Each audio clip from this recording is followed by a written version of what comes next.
2006 में bipolar disorder diagnose हुआ, तो उसकी वजह से बहुत सोते थे। सोना जो है ना डिप्रेस्ड आदमी के लिए एक शील्ड की तरह होता है।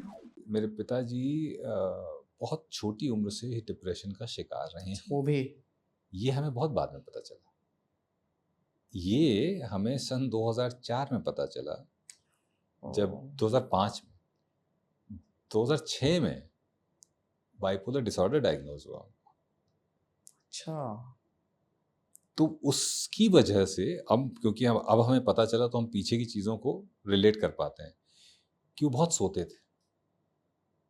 सोना जो है ना डिप्रेस्ड आदमी के लिए एक शील्ड की तरह होता है। रियलिटी से भागना, रियलिटी से दूर हो गए तो उनको ये भी लगने लगा कि हम शायद कुछ नहीं कर पाए। उनको भी यही एहसास कि हम नहीं कर पाएंगे कुछ।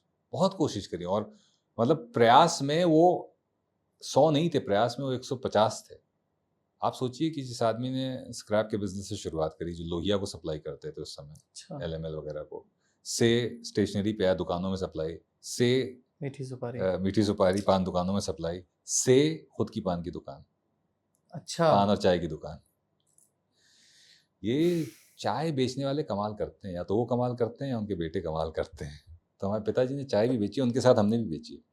तो क्या होता था कि एक मेला लगता था। प्राइड दिखता है आपके आंख में जब आप ये बोल रहे हाँ हैं। बिल्कुल, उसमें क्या दिक्कत है। उस समय बेवकूफ़ थे कि थोड़ा लगता था उस समय होती थी हो तो खलिश।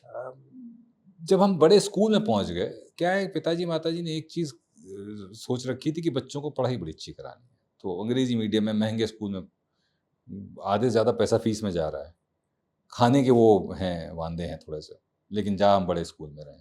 वो जब बड़े स्कूल में पहुंच गए ना, तो हमारे अंदर थोड़ा सा एक हीन भावना, इन्फीरियरिटी कॉम्प्लेक्स, हीन भावना आ गई कि अरे हमारे पिताजी तो ये करते हैं तो हम।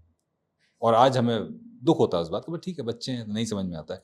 लेकिन उससे जब छोटे थे तो हम इंतज़ार किया करते थे कि दशहरे का मेला आएगा, रात भर पापा दुकान खोलेंगे तो हमको भी लेके जाएंगे, हम भी वहाँ पर बेचेंगे कुछ। मतलब कोई पान मसाला लेने आ रहा है तो हम पुड़िया फाड़ के दे रहे हैं, पैसे ले रहे हैं, हमें बड़ा मज़ा आता था उसमें।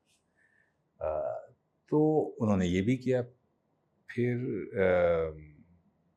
PCO भी चलाया उन्होंने। और इस बीच में मम्मी ने ब्यूटी पार्लर की ट्रेनिंग ली, तो ब्यूटी पार्लर खोला। तो ब्यूटी पार्लर और PCO बाद में बहुत लंबे समय तक हम लोगों की कमाई का जरिया रहा उसी से। तो इसकी वजह से एक दिमाग में एक और प्रेशर था कि घर को सपोर्ट करना है। और वो 8,000 का स्टाइपेंड वाली जो बात 8,000 का जो stipend, coming back to that 8,000 का स्टाइपेंड, तो 8,000 का स्टाइपेंड मेरे लिए भी मायने रखता था। तो इसलिए और ज़्यादा दुख हुआ कि मैं यार सोच रहा था मैं सपोर्ट करूंगा, इनकी जो परेशानियां हैं अब ये शायद ख़त्म हो जाएंगी, ये तो हो ही नहीं रही ख़त्म। तो भाई नहीं ख़त्म हो रही है तो उसका इलाज ढूंढो ना, रास्ते ढूंढो। शराब में तो उसका रास्ता नहीं है। Thank you for watching this full clip, और मैं आपसे वादा करता हूं कि इसका फुल पॉडकास्ट भी देख के आपको काफी मजा आने वाला है। Link in the description.